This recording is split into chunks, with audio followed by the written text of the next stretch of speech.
Agad din kami pumunta sa hospital kung saan dinala si Cody. Wala pa rin patda sa pagpatakang mga luha sa mata ko. Nanginginig pa rin ang buong katawan ko sa katotohanang na aksidente nga siya. Diretso agad kami nila Mami Lucinda sa ER. Mami, hindi naman po totoo yun, di ba? Hindi si Cody ang nasa loob ng ER. Hindi ko mapigilan ang hagulhol ko. Nasa tabi ko si Moira at nakaalalay ito sa akin at pinatatahan pa rin ako. Kita ko din ang takot at luha sa mga mata ni Mami Lucinda. Maya-maya ay may lumabas na doktor sa ER. Agad din itong lumapit sa pwesto namin. Doktora Alegre, how was my son, Manolo? Umiiyak na tanong ni Mami Lucinda doon sa doktor. For now, we need to observe his condition.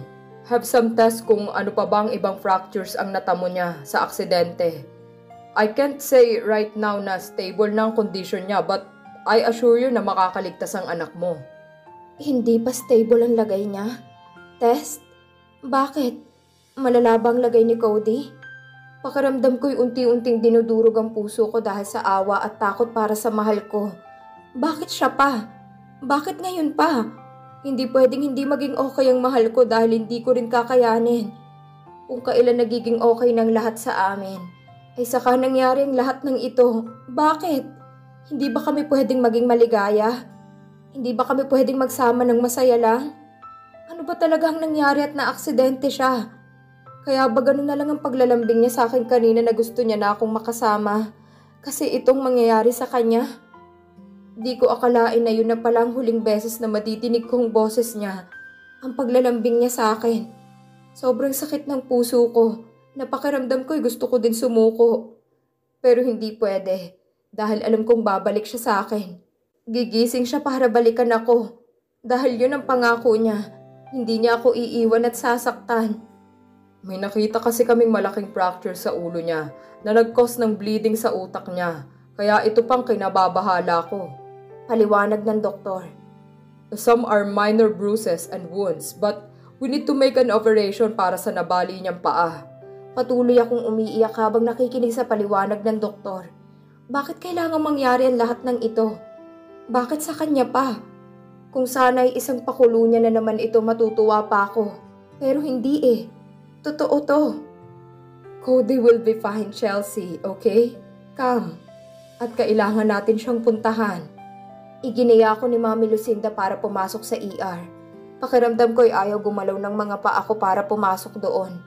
Ayokong makita si Cody na nasa ganoong sitwasyon. Ayoko na makita siyang nakahiga sa kama at walang malay. Hindi ko kakayanin. Baka pati ako mawalan ng lakas dahil sa takot ko para sa mahal ko. Bes, tara na at kailangan mo makita ang asawa mo. Ngayon kanya kailangan para lumaban siya. Ani sa akin ni Moira na nasa tabi ko at nakaalalay pa rin sa akin. Tama, kailangan ko siyang puntahan at damayan dahil alam kong hindi agad susuko si Cody. Magiging okay din siya. Alam kong hindi niya ako iiwan at tutuparin niya ang pangako niyang magsasama pa kami hanggang sa pagtanda namin. Kahit hindi ko kaya at ramdam kong bigat sa loob ko, ay pinilit ko pa rin ang humakbang papasok sa loob ng ER. Pakiramdam ko'y dinudurog ang puso at buong pagkatao ko. Nang makita ko siyang nakahiga sa kama, may benda ang ulo nito. May brace ang paa niya. Puro sugat at pasa ang mga braso at katawan nito. Iba't ibang aparatos pang nakakabit sa katawan ng mahal ko. Kita kong paghihirap sa kalagayan niya, kahit pa sabihing wala siyang malay. Kahit anong pigil ko sa paghagulhol ko, ay lumabas pa rin ito sa lalamunan ko. Pakiramdam ko kasi pag pinigilan ko palalo'y sasabog na ako. Nanginginig ang buong katawan ko at dahan-dahang naglakad palapit sa pwesto niya. Kahit ang mga daliri nito'y namamaga din dahil sa mga sugat na natamo nito. Cody ko. Bakit? Kamahalan naman eh. Ang daya mo. Sabi mo uuwi ka agad pagtapos mo magtrabaho. Pero bakit dito kita pinuntahan? Please, gumising ka dyan. Bumalik ka sa akin. Huwag mo akong iiwan, kamahalan. Hindi ko kakayanin. Akala ko ba pakakasalan mo pa ako? Akala ko ba gusto mo pang magkaanak tayo, ha? Please, gumising ka dyan. Pagsusumamo ko sa kanya, kahit alam kong hindi niya ako maririnig. Iyakap-yakap ang katawan niya at nakasubsob ako sa leeg niya.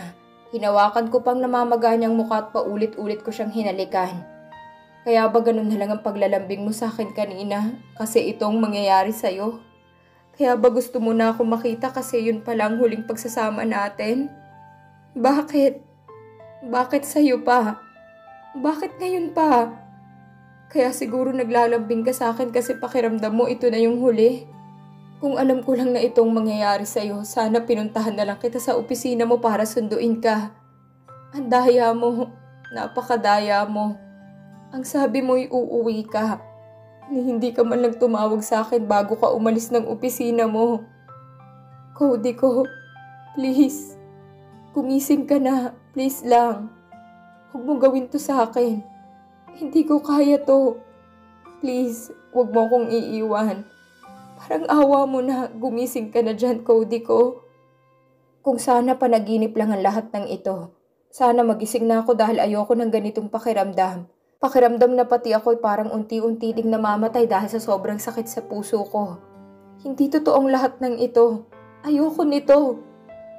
Chelsea, please anak. Pagpahingahin mo muna ang sarili mo. Baka mapano ka pa niyan. Nang lumapit sa akin si Mami Lucinda at awatin ako nito. Ramdam ko ang paghawak nito sa braso ko. Mami, ayokong umalis sa tabi ni Cody. Ayoko pong magpahinga. Pero Chelsea, kanina ka pa umiiyak. Baka pati ikaw ay okay lang po ako. Basta ayoko pong mawala sa paningin ko si Cody. Pagtanggi ko sa kanya, kahit nangihina na ang katawan ko dahil sa pagod kakaiyak, mula pa kanina, ay pinilit ko pa rin si Mami Lucinda na hindi ako umalis sa tabi ni Cody. Maya-maya ay nakaramdam ako ng pandidilim ng paningin, hanggang sa mawalan ako ng malay. Mami ko, gising na. Napangiti pa ako nang marinig ko ang malambing na boses ni Kamahalan sa gilid ng tenga ko. Teka lang kasi, inaantok pa ako eh. Ah, ganon ha? Sige, make love na lang tayo para mawala ang antok mo, mami ko. Agad ako nitong dinaganan at tinalikan sa mga labi ko. Cody, napabalikwas pa ako ng bangon mula sa kinahihigaan ko. Sumalubong sa akin ang puro puting paligid. Hinanap ko sa paligid si Cody pero wala akong makita na anino niya. Chelsea, anak, kamusta ang pakiramdam mo? Bumungad sa akin si Mami Lucinda na kakapasok lang sa pinto. Si Cody po, umuwi na po ba? Bakit po nandito ako? Nag-aalalang tanong ko sa kanya. Malungkot na naman ako nitong tinitigan sa mga mata ko. Lumapit ito sa akin saka ako niyakap ng mahigpit. Cody will be fine, Chelsea. May awa ang Diyos. Manalig lang tayo sa Kanya. Totoo nga ang lahat ng nangyari. Na aksidente siya. Panaginip ko lang pala ang paglalambing niya sa akin kanina. Ito na naman ang pag-iinit ng sulok ng mga mata ko. Ang sunod-sunod na pagpatak ng mga luha mula sa mata ko. Bakit po siya pa? Bakit si Cody pa, Mami Lucinda? Muling hagulgol ko sa kanya. Everything happens for a reason, anak. May plano ang Diyos kung bakit nangyayari ang lahat ng ito. And I know na hindi niya kukunin sa atin si Cody. Babalik siya. Pagbibigay lakas loob nito sa akin. Inalalayan pa ako nitong bumaba sa kama saka sinamahan akong bumalik sa ER. Kagaya kanina'y ganoon pa rin ang sakit sa puso ko nang masilayan ko siyang muli. Daddy ko, naririnig mo ko diba? Huwag kang bibitaw ha. Kapit ka lang at gagaling ka din. Bulong ko sa tenga niya habang hawak-hawak ko ang kamay niya at kinintalan ko pa ito ng maliliit na halik. Mag-aantay ako sa'yo. Magpapakasal pa tayo, diba? Gagawa pa tayo ng baby natin. Patuloy na iyak ko habang bumubulong sa kanya. Kain ka muna, anak. Chelsea. Bungad sa akin ni Mami Lucinda nang pumasok ito sa kwarto kung saan nakakonfine si Kamahalan. May dala itong plastic na alam kong puro pagkain ang laman. 1 linggo na mula nang maaksidente si Cody. Dapat ito na sanang masayang araw sa buhay namin. Ito sana yung araw ng kasal namin. Pero ito kami ngayon sa hospital. Wala pa rin siyang malay habang ako lubos pa rin nasasaktan. At balot pa rin ng takot at kaba ang puso ko. Sana masaya kami ngayon na magkasamang humaharap sa altar. at nagpapalitan ng mga sumpaan na habang buhay kaming magsasama at magmamahalan. Sana ito na yung araw na mag-uumpisa kami bilang mag-asawa at mag-uumpisa na bumuo ng masasayang alaala at pamilya namin. Sana pareho namin nakikita ang masasaya at matatamis na mga ngiti sa mga labi namin habang magkahawak ang mga kamay namin sa harap ng altar. Sana masaya kami ngayon. Sana hawak ko ang kamay niya ngayon. Nagising siya. Hindi yung ganito nakita kong paghihirap niya. Mga sana sa isipan ko na lalong nagpapadurog sa puso ko. Halos hindi na ako umalis sa tabi niya. Dito na ako natutulog sa tabi niya. Araw-araw ko siyang kinakausap kahit alam ko naman na hindi niya ako nadidinig. Hindi ako nawawala ng pag-asa na babalik siya at gigising siya isang araw at hahanapin niya ako. Na ako ang una niyang makikita pagmulat ng mga mata niya. Chelsea, anak. Untag sa akin ni Mami Lucinda at tinawakan nitong balikat ko. Napatungo lamang ako sa pinunasan ng mga luha sa pisngi ko. Pakiramdam ko din na hindi na ako napapagod sa kakaiyak ko. Yung halos wala nang tigil sa pagbuhos ng mga luha sa mata ko. Sige na, kain na muna at magbihis ka na din. Anito pa sa akin, saka inabot ang pagkain ko. Mabuti din at nasa tabi ko si Mami Lucinda, si Moira at Kuya para alalayan ako. Hindi ko alam kung anong gagawin ko kung ako lang mag-isa. Kahit walang ganang kumain ay pinilit ko din ubusin ang pagkain ko. Pagtapos ay nagbihis na din ako ng damit ko. Kung umuwi ka kaya muna sa bahay anak para makapagpahinga ka ng maayos. Ani sa akin ni Mami Lucinda nang bumalik na ako sa tabi ni Cody. Hinawakan ko ang kamay niya saka ko siya tinitigan ng mataman. Umangat pa ang isang kamay ko at dumapo ito sa pisngi niya. Masuyo ko itong hinaplos. Mami, hindi rin po ako makakapagpahinga sa bahay. Ayokong iwan si Cody dito. Baka po mamaya ay gumising na siya at hanapin niya ako. Kita ko naman sa mukha nito ang awa sa akin. Alam kong pati siya ay nahihirapan at naaawa sa kalagayan namin ni Kamahalan. Tumayo ito sa kinauupuan niya at lumapit sa akin. Hinalikan pa ako nito sa ulot saka ako niyakap. Hindi ako nagsisisi na ikaw ang minahal ng anak ko, Chelsea. Mahal na mahal mo ang Cody ko. Alam ko na lalaban siya at babalik siya sa atin. I know how much Cody loves you kaya babalikan ka niya. Pagpapapanatag nito ng loob ko, napangiti na lang ako ng mapait. Mahal na mahal ko po ang anak niyo. Hindi ko po kakayanin kung mawawala siya sa akin. May awa ang Diyos, anak. May awa ang Diyos. Maya-maya ay nagpaalam din ito sa akin dahil may trabaho din siya dito sa hospital. Inilipat kasi si Kamahalan sa hospital nila para si Mami Lucinda mismo ang tumingin sa kanya habang nag-aantay kami na gumaling siya. Tumayo ako saglit at nagpunta sa banyo. Naiihi ako. Saktong paglabas ko ng pinto ay naagaw agad ang pansin ko nang gumalaw ang daliri sa kamay ni Kamahalan. Dahan-dahan akong lumapit sa kanya nang di ko inaalis ang tingin sa kamay niya. Ilang ulit ko pang nakita ang galaw ng daliri niya. Napaiyak na lang ako at nagmamadaling lumabas ng kwarto para tawagin si Mami Lucinda.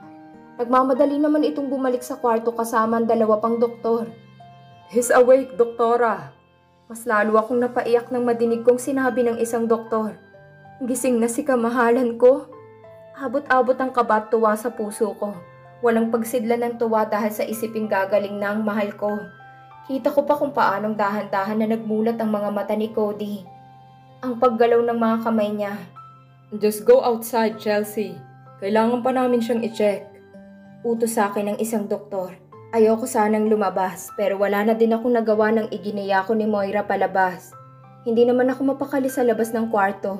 Paruot pa rito ang lakad ko. Hindi na ako makapag-antay na muling makita si Cody. Halos mag-iisang oras na din kami nag-aantay sa labas. Ba't ang tagal, Bes?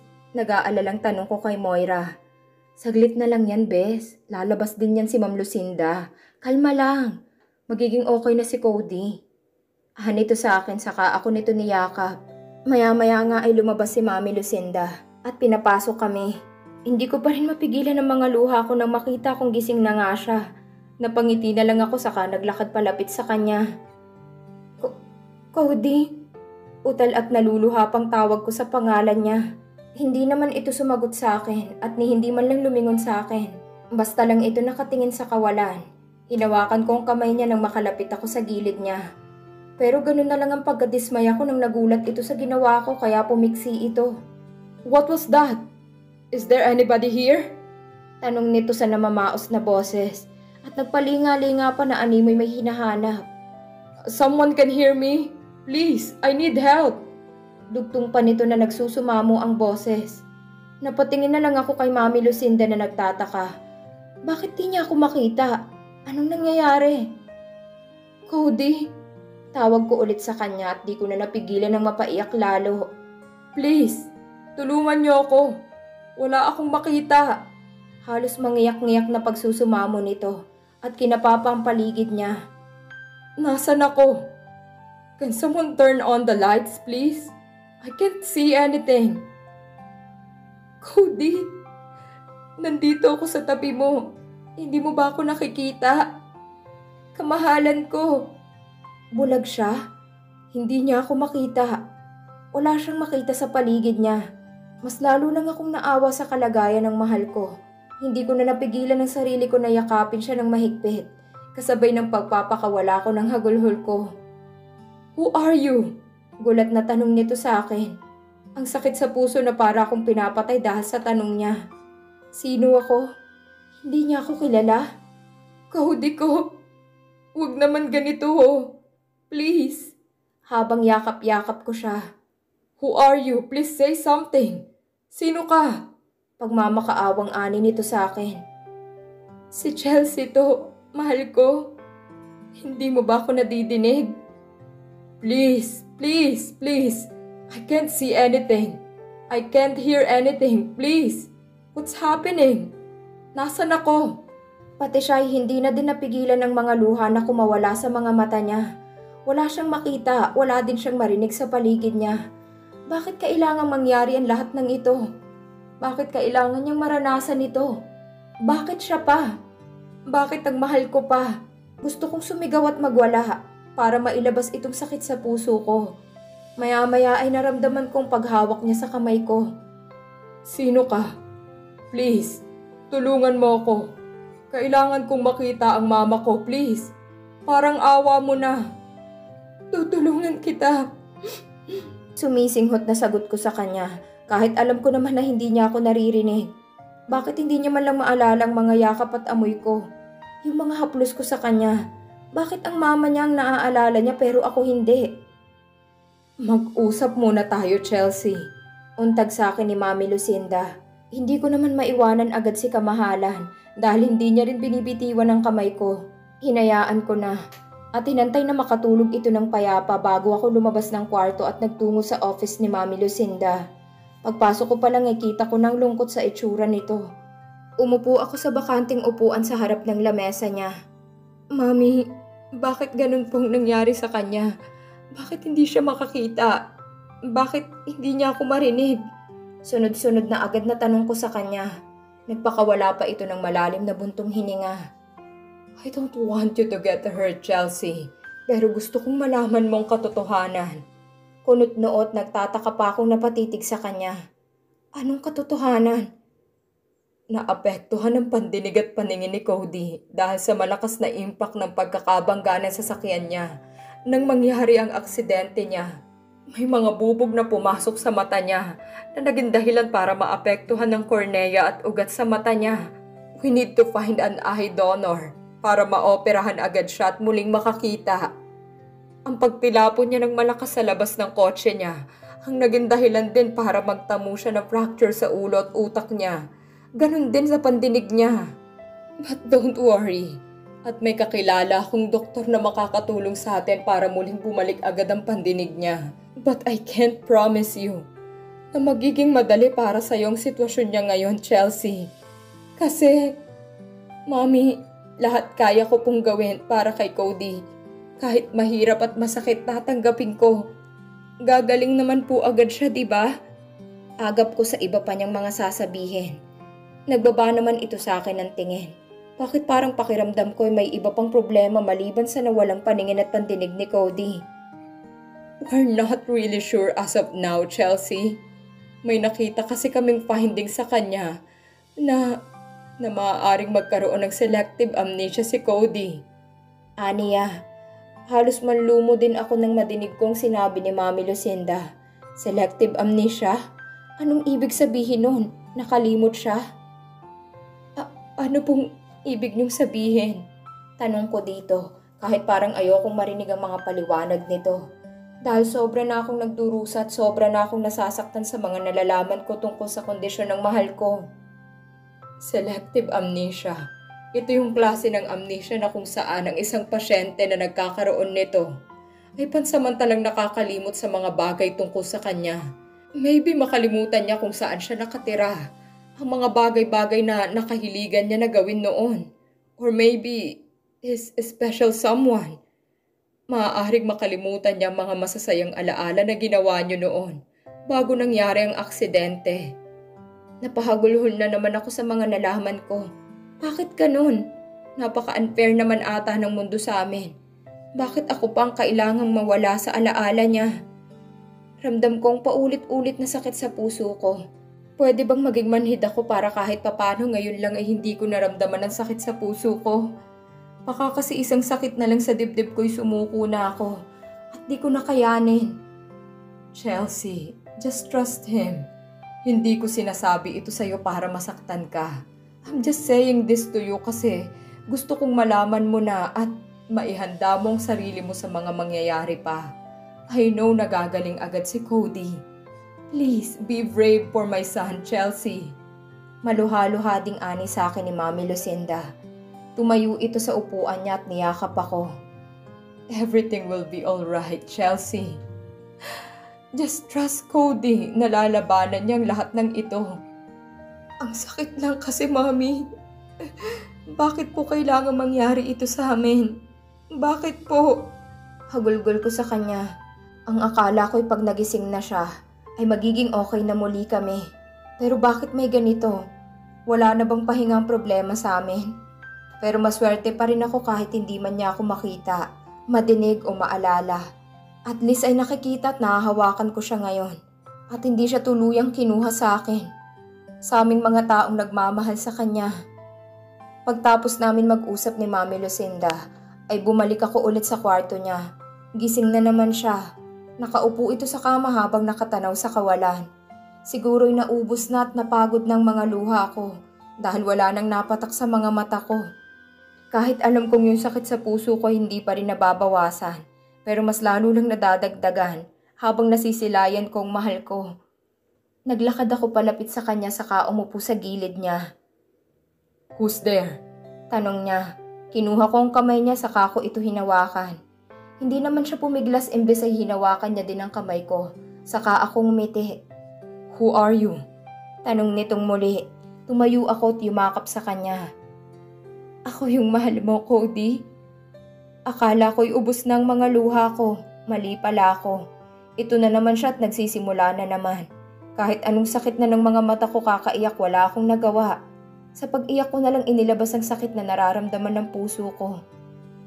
Ako yung mahal mo, Cody.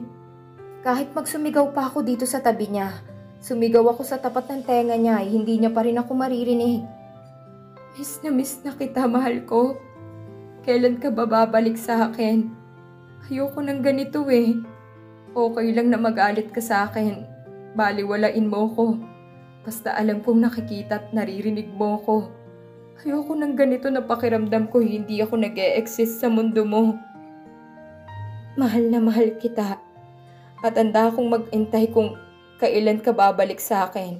Kung kailan tayo babalik sa masaya kagaya dati. Umiiyak na bulong ko sa kanya. Hinalikan ko pa ang pisngi niya saka ko siya muling niyakap. Kita ko naman ang pagpatak ng mga luha sa mga mata niya nang humiwalay ako sa kanya. Why I can't hear anything? Umiiyak na tanong nito sa akin. Awang-awa ako sa nakikita kong itsura ni Cody. Kung pwede nga lang na ako na lang. Ako na lang ang nasa kalagayan niya. Ako na lang ang magdusa gagawin ko. Basta ayoko lang na makita siyang nahihirapan at nasasaktan. Hindi kita makita. Hindi kita marinig, pero nararamdaman ng puso ko na hindi mo ako pababayaan. Please help me. Huwag mo akong iiwan. Bulong nito. Hindi kita iiwan at hindi kita pababayaan kasi mahal kita. Handa akong gawin ang lahat para sa'yo, mahal ko. Tinabihan ko pa siya sa paghiga sa kama niya para makapagpahinga na din siya. At dahil siguro sa pagod ko'y pati na rin ako hinila na ng antok. Yakap-yakap ko siya at nakatulog ako habang hilam pa rin ng mga luha ang mga mata ko. Ganun din siya. I love you, mami ko. Always remember that, okay? Mas mahal na mahal kita. Anito habang hawak niya ang pisngi ko. I love you too. Bulong ko sa kanya bago nito sakupin ng mga labi ko. Bigla naman akong napamulat ng mata at bumungad sa akin ang payapang natutulog na si Cody habang hawak-hawak ang kamay ko. Mahal na mahal kita, sabi ko dito.